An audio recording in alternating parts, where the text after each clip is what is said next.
اعوذ باللہ من الشیطان الرجیم بسم اللہ الرحمن الرحیم.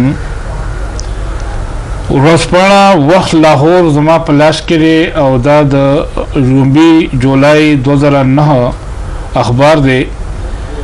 د پاکستان د فوج او د عسکریت پسندو ترمنځ په ډزو کې 40 کسان چې دغه هلاک شو او تباه شو او 13 کسان دغه ژوبل شو. بیا د غي یو کمانډر د غي خپل چکم ملګری او 13 دغه د زبکولو حکم وکړو او هغه 13 کسان چې کوم ژوبل ملګری او هغه په خپل لاس باندې ووژل. دا خبرې نن د کومه ګورو په تاریخ باندې نظر واچو نو په پاکستان کې او سره په نږدې موږ سره چې کوم ولایت ته پاږي کې د اسلام په نوم باندې دا کار نه کیږي او د رسول الله صلی الله علیه و آله وسلم ته خلک ځان منسوبوي او هغه په وجه باندې هغه چې مونږ چې کوم کار کوو دا ټول د اسلام په باندې کوو او د رسول الله صلی الله علیه وسلم د سیرت لاندې کوو. هر کله چې رسول الله صلی الله علیه و آله وسلم په باره کې الله تعالی په قرآن شریف کې فرمایي چې وما ارسلناک الا رحمتا للعالمین، چې اے نبی صلی الله علیه و آله وسلم ته ما صرف یو رحمت عالمین د پاره را لګلې. عالمین کې یوازې مسلمان نه دی، عالمین کې ټول په نومي بنینو انسان چې هغه موجود دی او هغه ټول د پاره الله تعالی زمونږ خوږ رسول صلی الله علیه وسلم به طور رحمت را لګلې دی. مسند احمد او مسلم کې یو حدیث دی چې حضرت سعد بن هشام بن عامر رضی الله تعالی عنہ بیان کړی دی چې ما زه د حضرت عائشہ رضی الله تعالی عنہ په خدمت کې حاضر شوم او ما ته ورته عرض وکړ چې د رسول الله صلی الله علیه وسلم د اخلاق عالیه په باره کې ما ته سوینا وکړي. نو حضرت عائشہ رضی الله تعالی عنہ بیان کړل چې د حضور اخلاق او اطوار د عین د قرآن په مطابق باندې وو او بیا یې ویل چې قرآن شریف ته نه دی لوستلی. هغې کې لیکلي چې انک لعلی خلق عظیم، چې رسول الله ته یقینا د اخلاق په اعلی ترین معیار باندې قایم وي. یعنی هغه رسول صلی الله علیه و آله وسلم چې کم الله تعالی د دنیا د پاره رحمت را لګلو، هغه د اعلی اقدارو د اعلی اخلاقو مالکو، هغه چېرې داسې ظلم نو کړی لکه چې دغه مسلمانان وړه زموږ د اسلام په نوم باندې کوي او د رسول الله صلی الله علیه وسلم دا طرف ته ځان منسوبوي او په دغه طریقه باندې د اسلام د بدنامۍ باعث ګرځي. په موطا امام مالک کې دا حدیث دی چې حضرت امام مالک رضی الله عنه بیان کړ چې رسول الله صلی الله علیه وسلم فرمایل چې اخلاق حسنه د تکمیل لپاره زه مبعوث کړی شوی یم، یعنی زه خو او د اعلی اخلاقو د تکمیل لپاره را لېږلی شوی یم. یعنی رسول الله صلی الله علیه وسلم اخلاق د دنیا لپاره د امن او د هغې دپاره د خوشحالۍ او د سوکالۍ او د رحمت باعث وو او دا د رسول الله صلی الله علیه وسلم د ژوند هغه موږ بیانو چې هغه رحمت او زحمت نو د پردو لپاره نه د خپلو لپاره بلکې هر انسان دپاره چې کوم په دې دنیا کې په عالمین کې موجود دی هغې دپاره هغه رحمت بلکې نه صرف د انسانانو دپاره بلکې د حیواناتو دپاره هم الله تعالی ځکه د عالمینو ذکر دی، صرف د انسانانو یا د مسلمینو ذکر نه دی بلکې د ټولو عالمینو ذکر دی چې الله تعالی حضرت محمد مصطفی صلی الله علیه وسلم رحمت للعالمین د ټولو عالمینو دپاره، که هغه جن دی، که هغه انس دی، که هغه حیوان دی او نور هغه دي. په موږ تاسو کله چې د رسول الله صلی الله علیه وسلم د ژوند مطالعه کوو ګورو هغې کې د جنگ بدر یو واقع ده چې حضور صلی الله علیه وسلم خپل د دښمنانو سره ګوري د جنگ په حالت کې ده لیکن څه رقم سلوک کوي. کله چې مسلمانان مخکې د بدر میدان ته راورسېدل هلته د اوبو ځای دی قبضه صحیح. کله چې د اوبو ځای قبضه شو نو د جنگ په حالت کې یو څه مشرکین دوه کسان راغلل د هغې اوبه ختمې وې چې اوبه واخلي دې ځنه او اوبه وڅکي. نو صحابه ونه غوښتل چې دا د اوبه یوسي او دې ته اوبه ورکړي، لیکن رسول الله صلی الله علیه وسلم فرمایل چې نه، تاسو به دې ته لازمن اوبه ورکوئ. ګوره دښمن دی، د جنګ حالت دی خو باید د منځه به وړلي وای دښمنان لکه زموږ په تیار لاس ته ورغلی و چې کوم ځای کې هغه راشي نو هغه له تکلیف رسولو لپاره دغه اوبه بندې کړي، دغه راشن هغه لاره بنده کړي، د خوراک لارې ولا بندې کړي چې یاره دته په طریقه باندې کومکونه رسي او دغه شان دې ته. مګر رسول الله صلی الله علیه وسلم په دغه موقع باندې هم بالکل بیا هم د ترحم او د رحمت یو نشان ځان ثابت کړی، اوبه په نه د بندې کړي. حضرت عروه بن زبیر رضی الله تعالی عنہ دا بیان کړی مسلم کتاب الجهاد نه دا حدیث دی چې حضرت عائشہ رضی الله تعالی عنها ته وینا وکړه چې ما د رسول الله صلی الله علیه وسلم یو ځل تاسو کو چې یا رسول الله د احد واقع باندې چې په جنگ کې د رسول الله صلی الله علیه وسلم غاښونه مبارک شهید شو، هغه کې رسول الله صلی الله علیه وسلم په سر کې د غزره هغه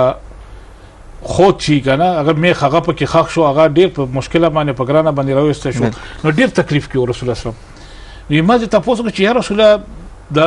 احد د جنگ نه چې کوم تاسو تکلیف را دینه وړاندې تاسو تکلیف رسیدره، نو رسول الله صلی الله علیه وسلم ډیر په باندې فرمایي چې عائشہ ستاسو کوم مل ډیر تکلیفونه راکړي دي. او بیا ورته د طائف واقعیا بیان کړه چې عبدیه بن لیل چې دی هغه څخه زلاړه ما چې مکه کې ما ته تکلیفونه نه چې دی څخه لاړ شم دی به زما څه کومک وکړي، څه مدد پر سره وکړي، لاس پر سره وکړي، او کېدای شي چې د مکې خلک زما خبره نه اوري، دی زما خبره اوري. ما چې دی ته تبلیغ شروع کو نو هغې په هغې باندې سختي وکړه، ما پسې کسان کړل او د علاقې چې کوم لوفر کسان وو هغې راپسې کړل، چا په کاڼو ویشتمه، په تږي ویشتمه، چې چا لاس له سره الله باندې غزارې کو. وی داسې شومه چې ډېر زخمي شومه، ژوبل شومه او وینو نه مې پڼې چې وي هغه ډکې شوې. په دغه موقع باندې رسول الله صلی الله علیه وسلم فرمایي چې دغه دینه زیات تکلیف ما نه بوته. بیا وړاندې هغه واقعه بیانوي چې زه بیا مخکې لړم نو یو باغ ته ننوتم ځان بچ کولو دپاره. دې کې یو خبره دا هم ده چې دومره به هغې تکلیف یې ورکړی چې رسول الله صلی الله علیه وسلم به تکلیف نه کېناست نو دوی به بیا په ترکونو کې به لاس ورکړل، نیغ بیا که بیا به یې ویشتل شروع کړل، یعنې دومره ناروا تکلیف یې ورکړی. هغې باوجود هم رسول الله صلی الله علیه وسلم وایي چې ما په هغه کې پناه واغسته، له ما څخه ملائکة الجبل راله د غرونو فرښتې راته چې الله تعالی را لېږلي یو چې د محمد صلی الله علیه وسلم ته ووایه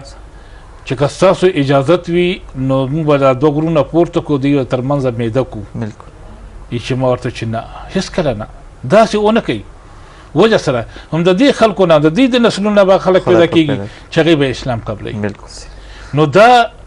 که هغه غوښتل ګوره الله تعالی فرښتې هم راولېږلې، سزا یې هم ورکولی شوه، اختیار کې هم وه، وس کې هم وه، خو رسول الله صلی الله علیه و آله وسلم دغه ځای کې رحمت جوړ شو د خلکو دپاره چې نه دوی له دا تکلیف نه ورکول پکار. که دا بل شان یا زموږ په شان کس هغه به چې وي مګه ښې و مګه دوی هم د تکلیف نو د رسول الله صلی د رحمت دا یو ډېره لوی مقام دی چې دا بل انسان تحصیل لري. واقعا ګوره د مدینې یوه واقعه ده چې یهودیانو یو کوی و، هغې کې خلکو ته د خصوصا مسلمانانو ته اوبه نه ورکولې، نه یې پرېښودل چې د هغه نه اوبه یوسي. نو رسول الله صلی الله علیه وسلم حضرت عثمان رضی الله تعالی عنه ته وفرمایل چې دا کوی ته واخله، او حضرت عثمان رضی الله تعالی عنه کوی واخیست، لیکن هغه صرف د مسلمانانو دپاره وقف نه کړ، هغه خبره خو دغه ده بلکې هغه د عامې فایدې دپاره یهودیان هم د هغه ځینه اوبه وړې، که عیسایان هم اوبه یې ته وړې چې هغه که مشرکان هم د هغه ځای اوسېدونکي اوبه یې ته وړې، او مسلمانانو دپاره خاص هم د مسلمانانو. نو وګوره چې رسول الله صلی الله علیه وسلم رحمت للعالمین او کچې د نن سبا چې مثال دغه خلک وایي چې د فلاني سره تاسو ښه مه کوئ، د یهودي سره ښه مه کوئ، آیا نعوذ بالله من ذلک د رسول الله صلی الله علیه وسلم نه دی زیات پوهې دي؟ او بیا یو بله خبره دا ده چې مثلا د رسول الله صلی الله علیه وسلم روش چې کوم دغه خلک وړاندې کوي تر اوسه پورې چې کوم توهین د رسول الله صلی الله علیه وسلم شوی دی د دې ظالمو خلکو د وجې نه، د دې د وجې نه شوی دی. که چېرې د دې عمل داسې نه وای نو د رسول الله صلی الله علیه وسلم په ښکلي شان کې به داسې توهین نه کېده. هغه وجه ده چې نن سبا هم ګوره چې کوم مسلمانان نه دي، عیسایان دي، یهودیان دي یا هندوان دي، د دوی د دې عمل ته چې وګوري نو هغوی نعوذ بالله په رسول الله صلی الله علیه وسلم باندې پورته کړي. که دوی داسې حرکت نه کولی نو هغه ګوته به رسول الله صلی الله علیه وسلم طرف ته نه تله. دا د دې ښه او د ګنده عمل د وجې دی چې ځان ته مسلمان وایي او د مسلمانۍ په هغه روش باندې یا په هغه لاره باندې دی نه ګرځي او اسلام بدناموي. موږ د یو رحمت د رسول الله صلی الله علیه وسلم یو بل مثال د ستاسو په وړاندې کومه رسول الله صلی الله علیه وسلم چې د اسلام د نبوت دعوا وکړه او مسلمانان ورسره ځینې صحابیان راټول شو نو په مکه کې د هغې سوشل بایکاټ وشو مقاطعه وشو چې دوی سره به هیڅ قسم د تعلق خلک نه ساتي نو دغه وخت کې دغه مسلمانان او صحابیان او رسول الله صلی الله علیه وسلم دوی په شاب ابي طالب هغه چې وکنه د غره لمن هغې کې دی راګیر کړل یې دینه بهر به نه راپرېږدي او د خوراک د رسد ټولې لارې ورته بندې کړې تر دې پورې چې ماشومان به جړل خو پی نه موندل یو صحابي و چې دومره تکلیف و د لوګې نه زموږه چې یو شپه وي روانه د خپې لاندې مې یو نرم غوندې کې شی راغی ما نه یې کتل چې څه شی دی وي هلته مې ورویشته تېر مې کړه ما یې چې خوله پې وه نو کېدای شي خوښ مې نه شي خو خېټې هغه دپاره ما هغه واچو دومره تکلیف یې ورکړی دی او دا څه یو ورځ دوه ورځې یا یو هفته دوه هفتې نه وه خبره ده په کلونو خبره وه هغې کې الله تعالی هم د خپل نبی شان ته ګوري په هغه زمانه کې الله تعالی په مکه باندې خوشحالي راوسته هرې غاړې ته بارانونه نه کېدل ځمکې وچه شوې فصلونه هغه شو ونې هر څه یعنې بد حالت شو نو بیا همدکه د مکې ظالمان مشرکان کیني نو داسې چل به وکړو چې شب ابي طالب ته به کسان ولیږو یو وفد به ولیږو چې محمد صلی الله علیه وسلم ته خواستو کی چې خپل رب ته دعا وکړي چې زموږ خدای پاک دا حالات بدل کړي هغه وخت کې هغه وخت چې راشي رسول الله صلی الله علیه وسلم څخه ورته خواستو کی نو ځینې صحابیانو چې زموږ په زړه کې ډېر تکلیف و چې رسول الله صلی الله علیه وسلم دې لپاره دعا نه کوي او وینا مو وکړه خو رسول الله صلی الله علیه وسلم هغه دعا وکړه کني ورته ویلي چې خیر ستاسو د لاسه موږ په تکلیف کې موږ ته ډېر تکلیف را رسېدلی دی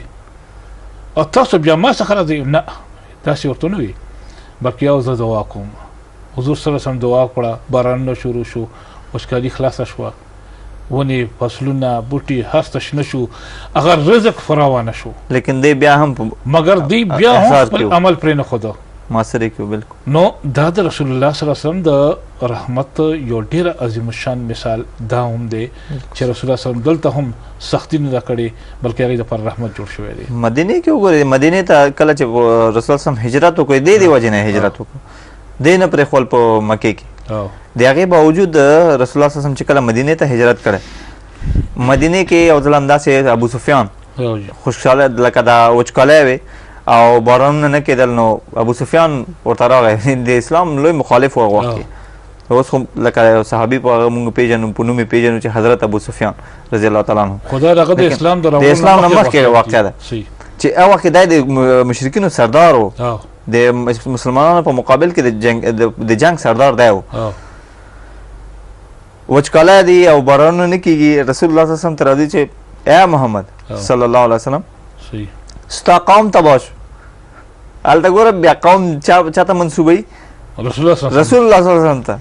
چې پوهېږي چې دا واقعا رحمت للعالمین ده کله چې د رسول الله صلی الله علیه وسلم خدمت ته حاضرېږي نو هغه نه عرض کوي چې حضور موږ ته دعا وکړه چې خدای پاک زمونږ دغه وچکالي او دغه بدبختي چې موږ باندې راغلی دا خدای پاک موږ نه لرې کړي نو رسول الله صلی الله علیه وسلم دعا هم کوي او ورسره څه غله هم کومک کوي چې دا ځان سره په اوښانو باندې ویسه چې تاسو په درد وخوري یا به تاسو حالات خرابوي نو اسلام دې ته ویل کېږي او رحمت دې ته ویل کېږي او دا د رسول الله صلی الله علیه وسلم د عمل نمونه ده صحیح و د هجرت یو واقعه ده رسول الله صلی الله علیه وسلم انتهایی مجبوره کړی شو چې خپل وطن پرېږدي پښتانه وایي چې وطن خلک کسې نه پرېږدي د اختیار سره یا د ډېرې غریبۍ نه پرېږدي یا د ډېر د زور د وجې پرېږدي چې د زورولو زور نشي برداشت کولی نو رسول الله صلی الله علیه وسلم خو وطن هسې نو پرېښودی خو چونکې د مکې مشرکان دومره زورور شو چې رسول الله صلی الله علیه وسلم په مکه کې آبادېدو ته پرېنښود نو رسول الله صلی په دغه موقع کې هجرت کوي هجرت کې سخته ده پې روان دي یو خو ګوره د سفیان بیا هغې نه پس دي سوال کوي هغې نه پس هم رسول الله صلی الله علیه وسلم دپاره چې په هجرت یې مجبور کړه مدینې ته لیږلی او هغې باوجوده چې سوال کوي بیا ورته رسول الله صلی الله علیه وسلم اوښانو سره باندې غلام اچوي او دوا هم ورته کوي د هغې وچکالۍ هم خدای پاک ختموي بل په دې سفر کې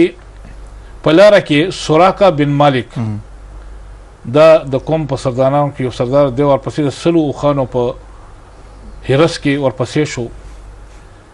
نږدې ورغی. حضرت ابوبکر صدیق رضی الله تعالی عنه وایي چې یا رسول الله مونږ خو ونیولی شو. سړی راپسې راورسېده. رسول الله صلی الله علیه وسلم فرمایي چې لا تحزنن الله معنا، مه یېرېږه، موږ سره خدای دی، ته ولې یېرېږي؟ دی زموږ هېڅ هم نشي کولی. راورسېږي. الله تعالی ګوره هغه د الله تعالی نازولی انسان و. هغه اس پې یو ځل ټکر راخوړه، وغورځېده، بیا ټکر راخوړه، بیا راغورځېده. په درېیم ځل هغه امان وغوښته. رسول الله صلی الله علیه وسلم امان ورکړه. ګنې ورته ویلي چې خان ته مونږ پسې را روان یې، زموږ د وژلو په تکل کې، زموږ په نیولو په تکل کې، او ته مونږ نه امان غواړې؟ نه. دوی فرمایي چې ما تاله امان درکړی دی. او ورسره یې ورته ویل چې سراقه ستا به هغه وخت سهلي چې ستا په لاس کې د کیسر د لاسو سرو زرو کاڼي په لاس کې. نو دا رحمت و چې ورسره یې زیری هم ورکړه، امان هم ورکړه، د امان په تور باندې ولې یو نښه هم ورکړه چې یاره تا ته به موږ آینده مسلمانان څه نه وایي، ته تللی شي. ګنې هغه کس چې په دې حرس کې راغلی نو هغه خو رسول الله صلی الله علیه وسلم وژلی شو. بالکل حق و، ځکه چې د ځان ساتلو حفاظت دپاره دفاع دپاره رسول الله صلی الله علیه وسلم موږ لکه دا واقعه بیان کړه چې 18 خپل ملګري صرف په دې ذبح کړل چې دوی به چېرته حالوي. نو دا د دې اسلام دی، د رسول الله اسلام دا دی چې هغه هلته وبخل، دښمنان یې وبخل، دوستان دی خو خپل دوستان ذبح کړي دي. بالکل خپل ملګري دا د رسول الله اسلام د سیرت یو داسې زبردست اړخ دی چې هغه په دې مسلمانانو کې نشته، واقعا نشته. د حضرت محمد مصطفی صلی الله علیه وسلم جنگ خیبر واقع ده، کله چې هغه یهودي ښځې رسول الله صلی الله علیه وسلم ته زهر ورکړ، نو غوښې کې زهر ورته اچولی و. نو یو صحابي چې کله دا غوښه وخوړه نو هغه هماغلته شهید شو، ځان یې د لاسه ورکړ. لیکن د رسول الله صلی الله علیه وسلم په مړی نه ډېر سخت تاثیر کړی و، او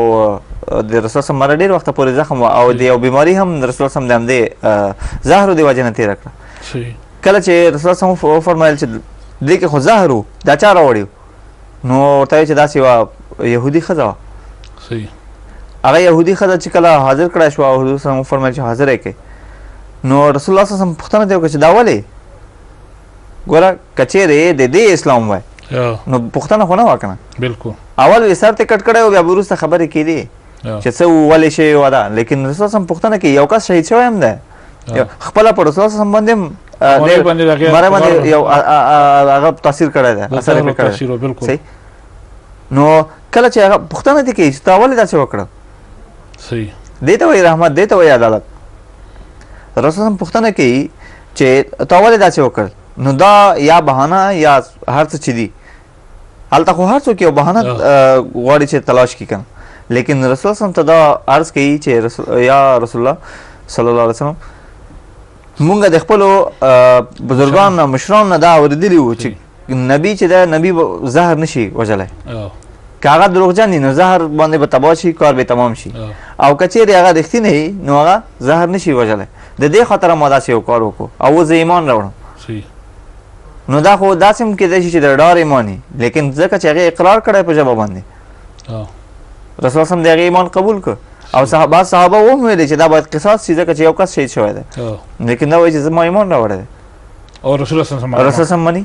نو دا څنګه اسلام ده چې دې پې پوهېږي؟ نعوذ بالله من ذلک، چا چې اسلام راوړی دی هغه نه پې پوهېږي. د رسول الله زموږ په دې معاشره کې یو بل اثر هم دی که نه، او خاص کر چې کوم اسلام دی وړاندې کې لکه یو زنانه یو خیله ماشومه جنۍ چې هغه په کوړو سزا یې ورکوله. اسلام کې رسول الله صلی الله علیه وسلم په زمانه کې او زموږ د دې دور په دغه قومونو کې چې کومه سختي موجوده ده، هم هغه شان د مشرکانو هغه سختي ده چې زوی وشي نو ډزې کوي، وایي خدای زوی راکړی، چې لور شي نو مخ په ښکته کړي او پټ کړي چې یاره چا ته خفه چې زما کره لور شوې ده. د رسول الله صلی الله علیه وسلم په زمانه کې دا شانې ډېر واقعات وي، لکه یو کسو د هغې تاریخ واقعات راځي، او دا د تاریخ په کتابونو کې په مختلفو رنګو کې واقعات بیان شوي دي. مثلا وایي ځینو خلکو به داسې وکړل چې لور به یې وشوله نو هغې له په مرۍ غلی شو، مړه به یې کړه، په ماشوم هغې خو سا خو ماشوم یې سوره سایي، هغه به یې ووژله. بله واقعه دا چې غر ته به یې وخېجوله، هلته نه به یې وله دیکه ورکړه، را به یې ویشته لاندې، هغه به یې ووژله. دغه شانې کندې به یې ورته وکنستې، هغې کې به یې خښې کړې ژوندی. مور مقام دا و چې په بازار کې به خرڅېده، چې پلار به یې مړ شو یا به ورسره زوی نکاح وکړو یا به نو رسول الله صلی الله علیه وسلم د دې څیز نه دا خلق منع کړل. مثلا هغه یو واقع راځي کنه چې یو صحابي رسول الله صلی الله علیه وسلم خپل واقع بیانوله چې یا رسول الله مونږ غلطي شوې دي، غلطي کې بیرته خپل واقع بیانوي چې زه د وطن نه بهر وم، چې کله واپس رالم ډېره موده پس نو زه په کور کې زما کره یو لور شوی وای خو زما ښځې به ما نه پټوله. نو یو ورځ بیا چې زه ناست وم بهر ما وکتل نو یو پاڼه مې ولیده د ماشومې، په دې زړه کې مې راشي چې دا پاڼه د چا کیدی شي چې زما په کور کې ده. وی خیر وي ښځې نه مې تپوسونه کول خو د هغې د یارې حال نه وي. بیا مې له ډېره دلاسه ورکړه ورته مې چې ګوره دا ده چې زه ورته هېڅ هم نه وم، زه به ورسره مینه کوم ما ته یې وښیه. وی راته وښیله وي ډېره ښکلې لور مې وه، وی ډېره ښکلې لور مې وه. نو ښځې ته مې چې دا تیاره کړه چې دوی باندې زه سیل وکړم. هغې ورته ښکلې زرکې برکې جامې واچولې، پاڼې ورته واچولې، ما ځان سره ځنګل ته روانه کړه. چې ځنګل ته لاړم نو ما کنده کنسته دا ماشوم و دا خو پسې نه پوهېده، وی دا هم راسره لګیا وه او بابا بابا یې راته کول. وی چې کله کنده ما وکنسته دې له مې دکه ورکړو دې زما د کمیسو پرتوګ پورې نښتې وه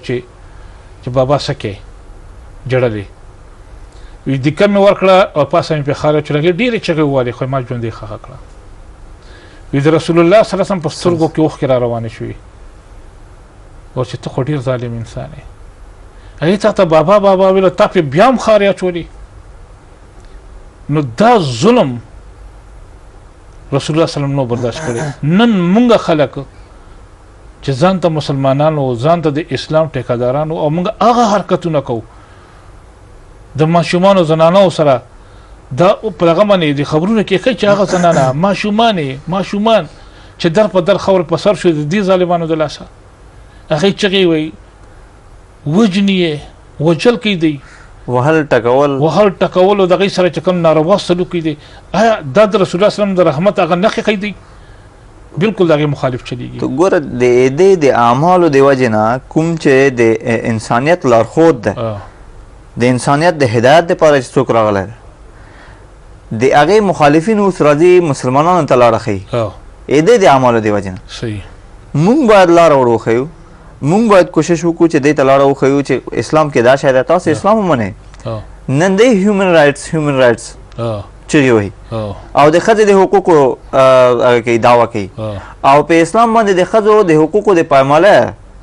الزام لګوي. دا تور خو باید دوی په خپل ځان ولګوي او په هغو خلکو ولګوي څوک چې د مسلمانانو د اسلام مخالف وو. اسلام خو ښځې ته ژوند ورکړی دی، محمد مصطفی صلی الله علیه وسلم ښځې ته ژوند ورکړی دی. دا یو ډېره عجیبه خبره ده چې دی خپله د دې مخالف عمل کوي، لیکن هماغه کسان هغو خلکو ته لارښوونه کوي، کوشش کوي چا چې ژوند ورکړی دی ښځو ته. مثلا د دې نه علاوه وګوره د رسول الله صلی الله علیه وسلم د رحمت هغه نمونې د ښځو سره. اوس هنده، اوس خو مونږ ورته د احترام نه حضرت هنده وایو، لیکن د اسلام نه مخکې هغه د ابو سفیان ښځه وه او د حضرت حمزه رضی الله تعالی عنه سره د هغې څه سلوک وکړو. جنګ احد کې کوم حبشي ته چې د پیسې ورکړې او د ازادۍ وعده یې ورسره کړې وه چې ته به حضرت حمزه وژنې. کله چې حضرت حمزه شهید شو او په رضی الله تعالی عنه شهید شو نو هغه دا ورغله او سینه یې وڅیرله ورته د حضرت حمزه رضی الله تعالی عنه او په جګر باندې په لړمون باندې خوله ورته ولګوله، دومره غوسه یې ورته. او رسول الله صلی الله علیه وسلم د هغې د وژلو حکم کړی و، ځکه د قصاص په چې کله هر ځای کې چې دا ولیدلی شي د قصاص په باید دا د منځه لاړه شي. لیکن د هغې باوجود کله چې د مکه فتح شوه او د مکې په فتح کې رسول الله صلی الله علیه وسلم ته دا حجاب یې کړی و راغله او بیعت یې کوو، نو چې رسول الله صلی الله علیه وسلم دې فقرې ته راورسېده چې بیا به موږ شرک نه کوو، بتانو پرستش به نه کوو، نو دی بیا ما خپل عادت چې وکړم هغه یې وښودو چې که په دې بتانو کې دومره زور وای نو نن به ما د محمد صلی الله علیه وسلم بیعت نه کوو، بیعت د محمد صلی الله علیه وسلم لاس به مې نه ونیولی. نو رسول صلی پوه شو چې دا هنده ده. نو هغه وخت کې هنده هم پوه شوه، زیرکه وه ډېره. حتی هندي عرض وکړو ورته چې رسول اوس ته ما نه شي وژلی، اوس ما ایمان راوړی، اسلام قبول کړه. صحیح. نو دا وګوره، لیکن رسول صلی الله علیه وسلم هغه ومنه، دغه هیڅ ورته نه وي کنه هیڅ ورته نه معاف کړه دا د هیومن رائټس دا د اسلام دا رحمت ته دا رحمت للعالمین او د رحمت دغه نمونه دي الحمدلله د ماشومان سره د لونو سره د رسول الله صلی الله علیه وسلم یو ډیر د مینې اظهار کړی لکه مخکې چې دی وداس سلوکو رسول الله صلی الله علیه وسلم په د رسول الله صلی الله علیه وسلم کې ځنې واقعیا په سیرت کې راځي چې حضرت فاطمه رضی الله تعالی عنها د رسول الله صلی الله علیه وسلم ډیره نازولې لور وه چې کله به هم رسول الله صلی الله علیه وسلم څخه دا د واده نه پس راله نو رسول الله صلی الله علیه وسلم ورته دروازې ته پورې لاړ لاس به یې ورله ونیسه لاس به یې ورله چپ کړه ښکول کړه را به یې ورسته د خپل ټولو نه ښکلی ځای او چې کوم پوس او معزز ځای هغې به یې هغه کېنوله په خپلو لاسو به یې ورله خدمت وکړو دا موږ ته نمونه ښیلو دپاره چې لوڼه زحمت نه دی بلکې رحمت دی دوی سره مینه وکړئ بیا و چې کله رسول الله صلی الله علیه وسلم دې بیبي څخه لاړو نو دا یې لور وه بچی وه دا به ورته هکه شانې په دروازه کې ولاړه وه لاس به یې ولې ښکول کړو رسول الله صلی الله علیه وسلم به ځان سره روان کړ ډېر معزز ځای باندې به یې کښېنو هم هکه شانې خدمت خاطر به یې ولې وکړو چې څه سلوک رسول الله صلی الله علیه وسلم هغه ورسره لور کولو بلکې تر دې پورې وفرمایل ګوره چې خپل امت ته چې چا درې لوڼې وي او له هغې ښه تربیت وکړي نو الله تعالی به هغې له مور پلار له جنت نصیب کړي بالکل او دا یو واقع راځي چې حضرت عایشه رضی الله تعالی عنها څخه یو زنانه راورسه دوه لوڼې وي د لوږې نه بد حال ورته چې یا شاته خوراک دپاره څه شته هغه و چې زنونو ته مو کتنې صرف 3 کجورې پرتې وي را مې ولې ور مې کړې نو یو کجوري یو لور له ورکړه بله کجوري بل لور له ورکړه یو یې خپله لاس کې نیولې ما سره په خبره چې لوڼې هغه وخوړې چې مورې نورې هغې په خپله غاښونو باندې هغه نیمه کړه نیمه یو له ورکړې وي د دې خبرې حضرت عایشه رضی الله تعالی عنها چې په ما باندې ډېر زبردست اثر وشو چې یاره دا مور ده قرباني ده رسول الله صلی الله علیه وسلم ما دا واقعه بیان کړل رسول الله صلی الله علیه وسلم فرمایي چې کم کس د خپلو دوه یا درې لوڼو بهترین تربیت وکړي نو الله تعالی به هغه جنت ورکوي اوس صحابیان په دې جوش کې دي که نه راغلي یا رسول الله چې چا دوه لوڼې هغه ته به ملوي نو رسول الله صلی الله علیه وسلم چې چا درې وي هغه ته به ملوي چې چا یو وي نو رسول الله چې هغه ته به هم جنت ملوي دا د هغې په زړونو کې د لوڼو سره چې په هغه زمانه کې به هغه د بېعزتۍ باعث ګڼلی شو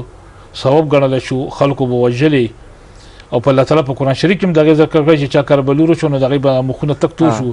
د غم نه چې یاره دا ما کره لور ولې شوې ده خلکو نه پټېدو حال به چاته نو نو رسول الله صلی الله علیه وسلم چې نه دا د الله تعالی یو رحمت دی تاسو کره پیدا شوی دوی سره مینه وکړي دا خو ګوره د خپلو سره او یا د نورو سره یعنی د احسان او د رحمت سلوک دی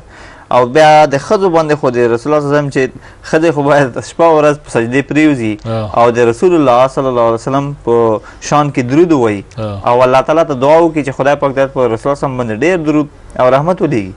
چې موږ ته ژوند راکړی دی نن سبا چې موږ خپله د خپله معاشرې کې وګورئ چې د ښځو دومره عزت کوو د څه دی وجې نه خو د اسلام برکت دی کنې مخکې دلته د پښتنو د عربو تقریبا یو هغه دی دا خو د خپلو سره او د ښځو سره د ګوره بیا ما د دښمنانو خبر راشي چې دښمنانو سره وګوره د رسول الله صلی الله علیه وسلم څه رقم سلوک و حضرت اکرمه چې د ابوجهل زوی و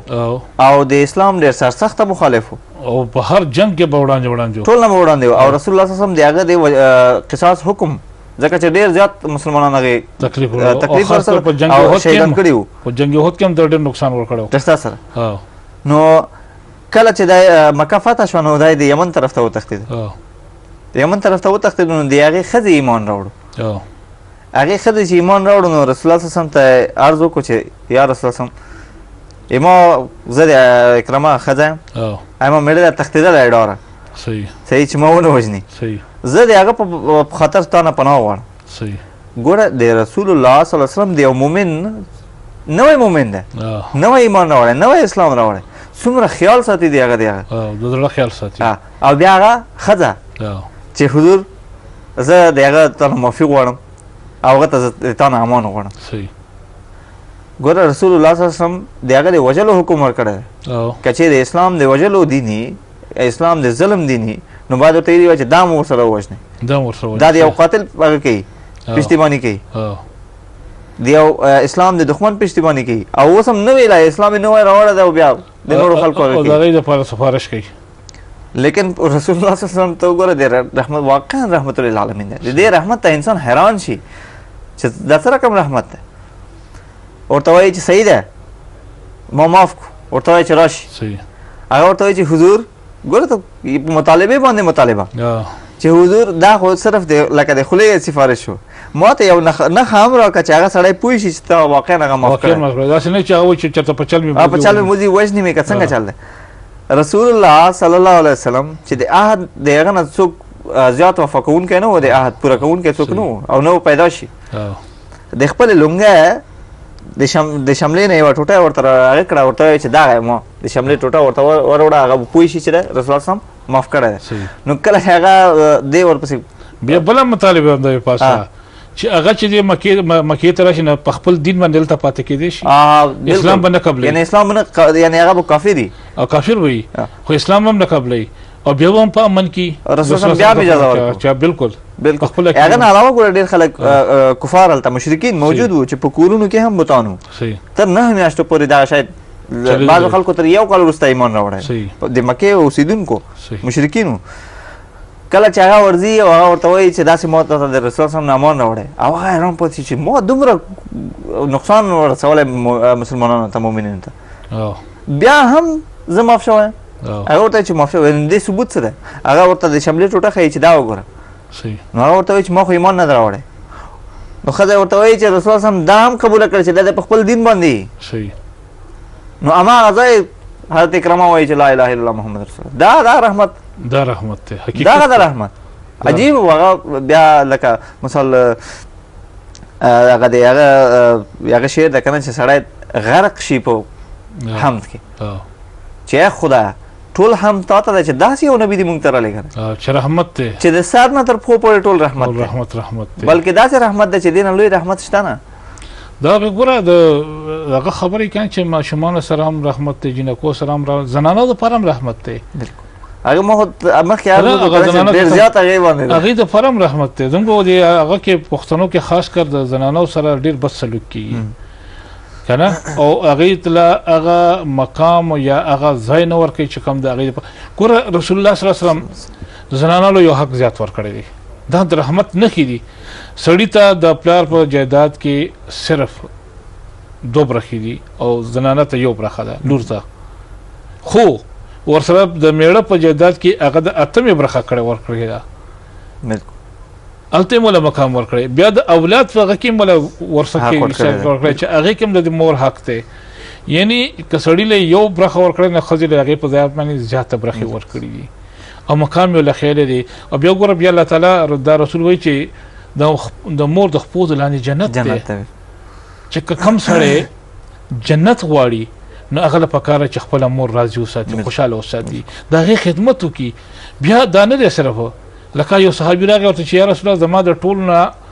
د زیات حسن سلوک څوک حقداره دي؟ ویې فرمایل ستاسو مور. هغه ورته بیا نو ستا مور، بیا نو ستا مور، بیا ستا پلار، ورپسې خپلان. د مور مقام ورته د زنانه د یو ښځه ده که نه، د هغې مقام ورته وښه چې بچې اسلام کې که ته غواړې چې ترقي کړو نو ټول نه بهترین مقام دا چې ته د مور خدمت. ګوره هغه حضرت طلحه رضی الله تعالی په باب هم راځي چې هغه مور مسلمانه نه وه او هغې به هر وخت ورته ګیله دا کوله چې ته بس کافر شه بچی که نه ستا د لاسه دا نه خورم دا نه کوم دا نه کوم دا مختلف قسم سزاګانې. هغه راغی رسول الله صلی ته وایي چې یا رسول الله زما مور مله داسې مطالبې کوي ورته ووایه مسلمانه کېږي بیا هم زه خدمت وکړم. رسول الله صلی ورته فرمایي چې او ته یې خدمت کې ستا مور ده دا مطالبه مه منه خو په خدمت کې به کمې نه راولي. ګوره دا مې یو ډېر ښکلی ثبوت ده، قرآن شریف نه هم دا ثابته ده چې که چېرې د ټولو کفارو وژل